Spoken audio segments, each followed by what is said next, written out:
Hello everyone, I am Kashish Dogra and I am from social work background. I have been volunteering here at the Brig Ashram Amphila Jammu from quite some time now.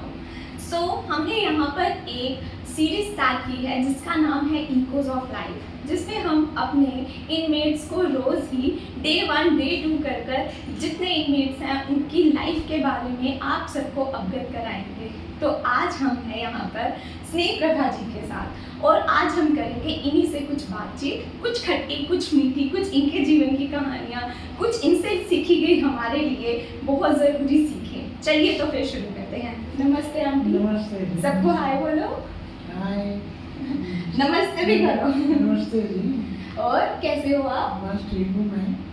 और बताओ कैसी है आपकी सेहत? मेरी सेहत बहुत अच्छी है। फिजिकल हेल्थ भी, मेंटल हेल्थ भी? मेंटली भी ठीक हूँ, फिजिकली भी थोड़ी ठीक हूँ, पर थोड़ी टांगों की प्रॉब्लम है, चलने से। चलो थोड़ा बहुत चलता रहता है। वैसे मैं ठीक हूँ। बस एकदम बढ़िया।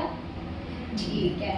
और बताओ यहाँ पर आपका पूरे ओल्ड एज होम का एक्सपीरियंस कैसा है? कैसा एक्सपीरियंस आप महसूस करते हैं यहाँ पर? मुझे तो बहुत अच्छा लगता है, घरों से तो अच्छा ही है। अब तो ये घर से दूर एक प्यारा घर बन चुका है सबका। मेरा अपने घरों में मन नहीं लगता, यहाँ पर मैं बड़ी अच्छी रहती हूँ। बहुत अच्छा, मजे बहुत से। अच्छा। ठीक है ठीक है। कितने साल हो गए आंटी आपको? मेरे को 10 साल हो गए। बहुत ज्यादा साल हो गए हैं। अब तो यही घर बन चुका है। यही घर है।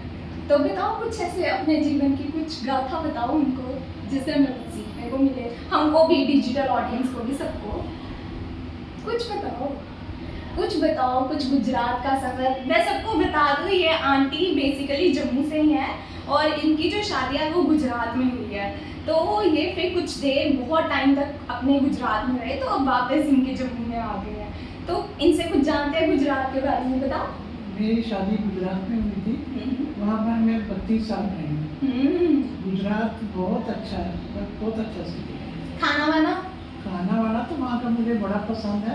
अब बताओ डोगरी खाना अच्छा लगता है या गुजराती? मुझे ज़्यादा गुजराती अच्छा लगता है। अच्छा, रहे पूरा टाइम जम्मू।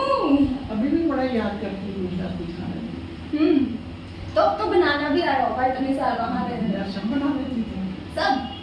क्या सबसे फेवरेट क्या है? जब मेरे पर मुसीबत आई थोड़ी, मेरे हस्बैंड की तबीयत खराब हुई तो वो चल फिर नहीं सकते थे, फिर मुझे भी नौकरी करनी पड़ी थोड़ी। लेकिन पढ़े लिखे होने के बावजूद भी फिर मेरी वहाँ पर नहीं लग सकती, क्योंकि वहाँ पर गुजराती मीडियम है, मैं इंग्लिश मीडियम में पढ़ी हूँ, हिंदी में पढ़ी हूँ, तो वहाँ पर नहीं मिलती थी। फिर मैंने किसी के डॉक्टर के घर पे खाना बनाने की जॉब की थी। कोई काम नहीं छोटा बड़ा होता, सब काम बराबर। तो खाना मैं पंजाबी थी, लेकिन मैं गुजराती भी बड़ा अच्छा बना लेती थी। वो मैडम गुजराती थी, गायनिक थी वो। गुजराती भी सब बना लेती थी, पंजाबी भी बना लेती थी, अच्छा बनाती थी। आप तो सब हो ऑलराउंडर। और सब जानो कि ये जो हमारी स्नेह प्रभा आंटी है, सिर्फ आंटी है या ये ओरिएंटल एकेडमी की टीचर भी रह चुकी है 1970s में। बताओ वहाँ का कुछ। मैं 1970 में मैंने शुरू की थी यहाँ पर, 76 में छोड़ी है। 6 साल जॉब 6 साल जॉब की है। पर मेरी जॉब कैसी थी कि पढ़ाना भी है बच्चों को, इंग्लिश पढ़ानी है और हिंदी पढ़ानी है, 2 सब्जेक्ट, तीसरा नहीं। मेरे भी स्कूलिंग आंटी ओरिएंटल एकेडमी से है। तो सिर्फ मुझे उन्होंने रखा था कि हैंड राइटिंग बहुत अच्छा है, तो मेरे से सभी वो जो चार्ट्स वगैरह होते हैं ना, रूम में लगाते हैं, ऑफिस में लगाते हैं, टाइम टेबल वगैरह, ये सब मैं बनाती हूँ। मतलब मेरे से बनवाते थे। आर्ट एंड क्राफ्ट करते थे। हाँ, ड्राइंग भी करवाती थी। तब मुझे ड्राइंग भी बड़ी अच्छी आती थी, तो मुझे एक पीरियड मुझे ड्राइंग का भी दिया हुआ। अच्छा, तो मतलब सब ऐसे मिलजुल के पूरा अगर आपके जीवन को समअप करें तो पहले जम्मू में रहे, पढ़े, उसके बाद एक अध्यापिका बने, टीचर बन के बच्चों को सिखाया, फिर यहाँ से बहुत दूर गुजरात चले गए, फिर गुजराती बन के रहे। अब बोलनी मेरे को गुजराती बोलनी भी बड़ी अच्छी आती है, गुजराती खाना भी बड़ा अच्छा था, और मेरे को कोई कह नहीं सकता ये जब बोलती है ना गुजराती, तो कोई कहता रहता कि ये गुजराती नहीं है। अब तो मुझे गुजराती नहीं आती, नहीं तो 2-4 बातें हम भी गुजराती में करते। कुछ बताओ गुजराती। अच्छे गुजराती लोग बहुत अच्छे होते हैं। वो क्या है, दिल के बहुत अच्छे होते हैं, सबके साथ बड़ा प्यार करते हैं वो। इतने सामने जम्मू में नहीं करते? जम्मू में भी जम्मू में थोड़ा मेरा कम है जरा। मुझे जम्मू से कोई इतना अटैचमेंट नहीं है, सिर्फ बहुत मजबूरी से मैं भी जम्मू से हूँ आंटी। नहीं, अब पहले की जमाना और था, आपका जमाना। अब तो जम्मू में यहाँ वृद्ध आश्रम में मुझे अच्छा लगता है, क्योंकि यहाँ पर आप लोग मिलने आते हो। ये जो मैंने सीखा है ना बोलना थोड़ा, ये आप लोगों से सीखा है। अच्छा, हमने भी आपसे बहुत कुछ सीखा, जिंदगी को कैसे जीना है, जिंदगी में बहुत नकारात्मक चीजें होने के बाद भी एक पॉजिटिव आउटलुक लेके कैसे आगे बढ़ना है। ये सब ना यहाँ पे जब हम किसी के साथ बात करते हैं, उनके लाइफ एक्सपीरियंसेस को सीखते हैं, ये सब किताबें नहीं सिखा पाती, जो सब नहीं। इनसे की गई बातें सिखाती है। जो हमें टीचर लाइन में भी इतना नहीं मैं सीखी, जो मैं यहाँ आके सीखी हूँ आप लड़कियों से कैसे बोलना है, कैसे किसी से बात करनी है, ये मैंने यहाँ भी आके सीखा आप लोगों से। अच्छा, हमारे ज़माने में ऐसा नहीं था पहले। हम तो स्कूल से घर, घर से स्कूल, टीचर की नौकरी की, तब भी पढ़ाई में टाइम निकाला। जैसे मैंने 1970 में शुरू की, तो मैंने 12th पास करके शुरू कर दी थी, ट्रेनिंग करके शुरू कर दी, फिर BA फाइनल किया, फिर MA की मैंने, वो साथ में पढ़ती गई, साथ में टीचर की करती गई। मतलब ऐसे पूरी जिंदगी खट्टी मीठी चटपटी रही है, बिजी लाइफ नहीं, बिजी रही है। बिजी लाइफ नहीं। टीचर जब थी तो तब मैंने अपने स्कूल में छुट्टी होनी, फिर मैंने 2 ट्यूशन पढ़ाने जाना, फिर वहाँ से मैं खुद ट्यूशन पढ़ने जाती थी। अच्छा, स्टूडेंट भी और टीचर भी एक ही साथ। एक ही साथ। नहीं, बहुत रात को 9 बजे घर पहुँचती थी मैं। पर आपको पता है आज के टाइम पे सब लोग यही मानते हैं कि जितना हेक्टिक डे, जितना बिजी हमारा शेड्यूल है, उतना इजी है, क्योंकि लोग आजकल खुद ही दिमाग में इतना कुछ ओवर थिंक कर लेते हैं ना। तो अगर बिजी है तो हमारा टाइम ही कम है इन सब चीज़ों के बारे में ओवर थिंकिंग करने का। तो ये बहुत अच्छा है, आज के ज़माने का यही की है कि ज़्यादा मत सोचो, बिजी रहो, बिजी रहो वाले। तब हमें इतना बाहर किया, इधर उधर सोचने का मौका ही नहीं मिलता था। स्कूल में टाइम दिया, वहाँ अपने ट्यूशन में टाइम दिया, फिर अपना ट्यूशन पढ़ा, फिर घर में आके नोट्स लिखने हैं, ये करना है, खुद भी थोड़ा बहुत पढ़ना है, 2 मिनट घर वालों के साथ बैठो, हो जाता है दिन।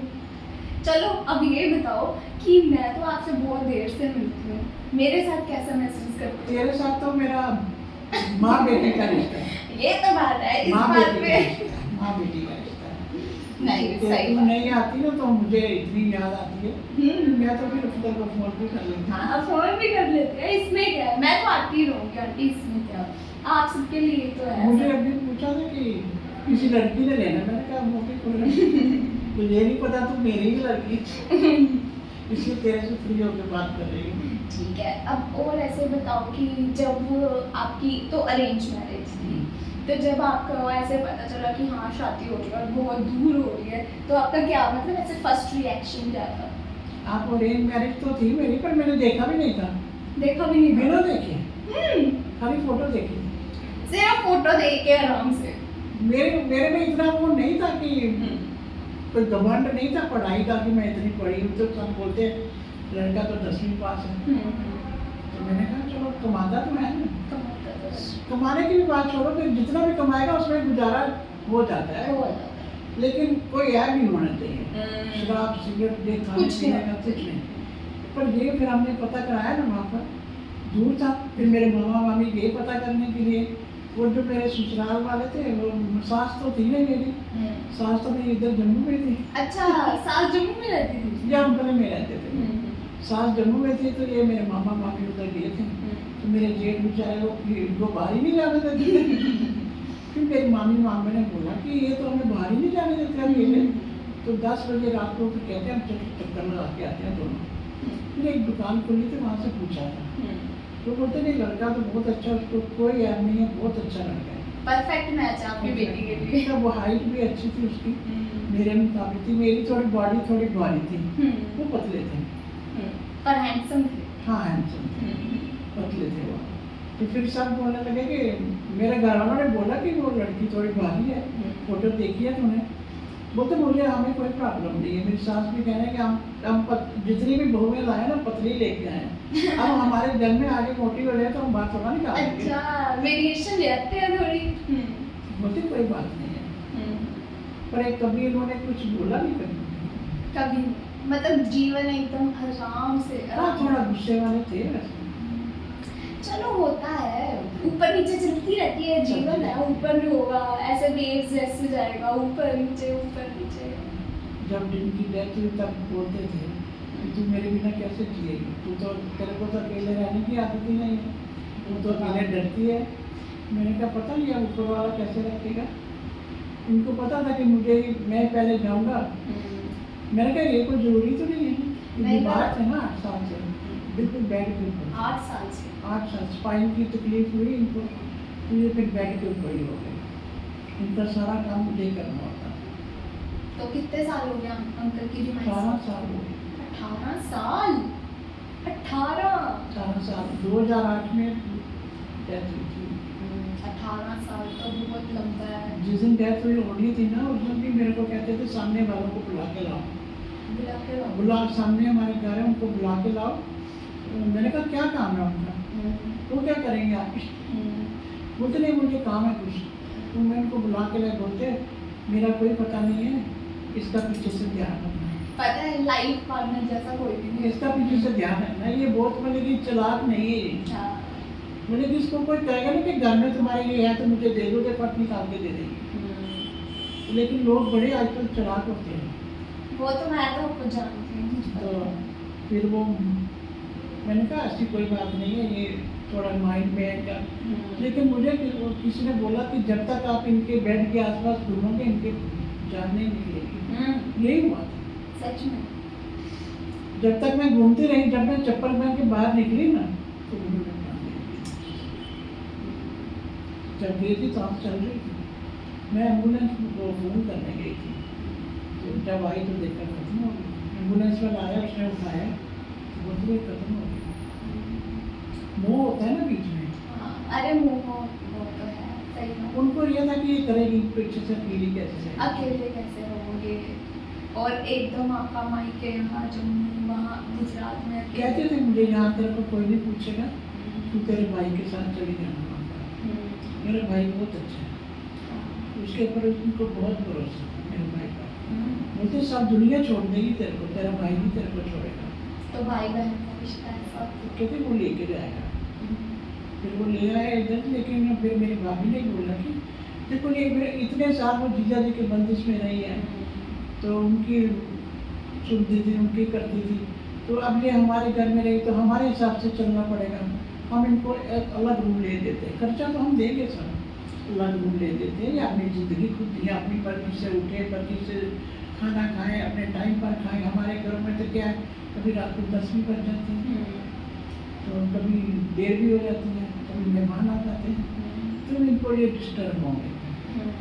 तो उन्होंने रूम अलग दे दिया था। मैं 5 साल वहाँ रही थी अकेले। ठीक है, अपनी पर्सनल ये स्पेस। आते थे, मैं रोज आता था मेरा भाई, कुछ ना कुछ वो दूध लेने आता था, कुछ ना कुछ सब्जी लेके आ रहा है, कुछ लेके आ रहा है।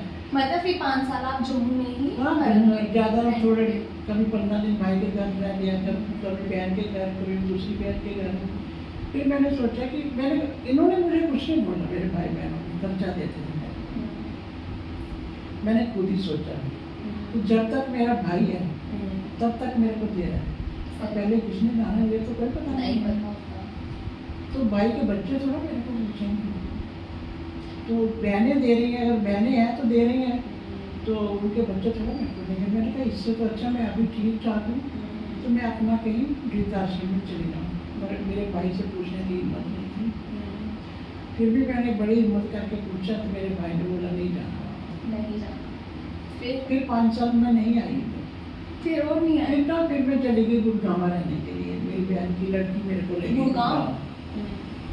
तो वो बोलती है मेरा बच्चा छोटा, आप मेरे पास रहो। उसका हस्बैंड बहुत अच्छे हैं, तो उसके पास रही 3 महीने। फिर उसका अचानक उनको जाना पड़ा साउथ अफ्रीका, उनकी नौकरी वहाँ पर जाती है। मैं कहाँ जाऊँ? मेन कारण मेरा वृद्धाश्रम आने का था, मैं कहाँ जाऊँ? वापस जम्मू आई तो फिर मैंने बात की किसी प्रोफेसर से, तो वो उसको मैं मासी कहती हूँ, मेरी मासी की सहेली है वो। फिर मैंने उससे मैंने कहा मासी जी आपकी आमपना में कोई जान पहचान है? वहाँ के जो सेक्रेटरी साहब हैं वो बड़कोचरा कहते, वो मेरे घर जैसा संबंध है उनका। मैं उनको फ़ोन करती हूँ, मैं जाना चाहती हूँ, क्योंकि मकानों पर किराया को देते हैं। कोई देगा तो कितना देगा? कितना? 2500 किराया, 3000 किराया, कि 3000 किराया देंगे, खाने पीने का खाना खर्च- पीना और फिर खाना भी खुद। खाने पीने कितना कोई देगा मेरे को? हर को अपने अपने घर में मुश्किल होती है। फिर मैं उनको पूछा, मैंने गोत्रा साहब को फ़ोन किया तो मेरे को उन्होंने बोला कोई बात नहीं है, वो घुटनों में तकलीफ है थोड़ी, वो नीचे नहीं बैठ सकते हैं, बाकी सब काम कर देते हैं। उस समय बलगोत्रा सर थे हाँ, से। बलगोत्रा से। हम्म, गोत्रा से कहते हैं आप बीज दो। हम्म। तो मैं 8 दिन के बाद आई तो और फिर शुरू में लगा होगा यहाँ की कहाँ स्टे अलग सी जगह पे पहले दिन मुझे कमरा खाली था ना बिल्कुल, हम्म, ऐसे एक बेड लगाया, हम्म, एक कुर्सी रखी, तो मैंने कहा ये कमरा तो सारा खाली पड़ा है। फिर आस्ता आस्ता फिर मैंने बोला सबसे पूछे जो आपको सामान चाहिए रखो अपना, हमें कोई प्रॉब्लम नहीं, आपका कमरा है। फिर कमरे में ही घर बन गया। कमरे में भी घर में बोलते आप, मैंने कहा कहते कुछ काम कर सकते हैं, मैंने कहा मैं सब्जी काट सकते हैं, मैंने कहा वो तो मुझे बड़ा शौक है, मैं दूसरे दिन से सब्जी काटने जाती हूँ। दूसरी ब्रांच। हाँ दूसरे दिन। तब आपके घुट्टे थोड़े ठीक नहीं पहले ठीक थे, पहले ठीक थे जो। ठीक थे, मैंने इतनी तकलीफ नहीं थी मेरे को। एज के साथ हो जाता है ना आंटी, घुटने में तो दिक्कत सबको ही होती है। सबको ही होती है, फिर टेबलेट खा ली तो 7-8 दिन ठीक रहे, ठीक चलती थी मैं, ऐसा नहीं कि टेढ़ी चलती थी कुछ। कोई मेरे को ये नहीं कहता था कि ये तो शाम क्या हो पता, रही है, हमारे कल लंच का टाइम भी हो रहा है। पूरा दिन निकल जाएगा। हाँ, तो अब आप हमारी ऑडियंस को, जो आज की यूथ है, यंगस्टर्स, उनको एक छोटा सा मैसेज। मैसेज तो यही है कि अपने पेरेंट्स को इज्जत मान दो, वो कुछ चाहते नहीं हैं आपसे, वो नहीं चाहते कि हमें पैसे दें या हमें कुछ, हमारा उनको थोड़ा टाइम चाहिए कि बाहर जा रहे हो तो उनको बोलो कि हम बाहर जा रहे हैं, तो अगर आए हैं तो उनको पूछो 10 मिनट बैठो कि कोई तकलीफ तो नहीं है आपको, कोई ज़रूरत तो नहीं है, ये पूछना होता है और क्या है। बाकी पेरेंट्स तो घर का एक बड़ा सदस्य बहुत होते हैं, important है। बहुत इम्पोर्टेंट मेंबर होते हैं। तो चलिए, अगर आपके घर पे भी कोई दादा दादी या नाना नानी है तो उनका खुद ध्यान रखें। और एक चीज़ सबसे इम्पॉर्टेंट है कि हमेशा मेडिसिन और लग्जरी ही इम्पॉर्टेंट नहीं होती है। कभी कभी सबसे बेस्ट थेरेपी होती है कि हम किसी की बात सुनें, किसी की बात समझें। कभी कभी मुझे लगता है कि इस उम्र के इस पड़ाव में आकर किसी से बात करना, 4 बातें सुनना और 4 बातें उनकी समझना, यही सबसे ज़्यादा ज़रूरी होता है। तो अगर आपके घर पे भी हैं ऐसे वृद्ध लोग जिनके साथ आप खट्टी मीठी यादें शेयर कर सकते हैं तो ज़रूर कीजिएगा। धन्यवाद, थैंक यू।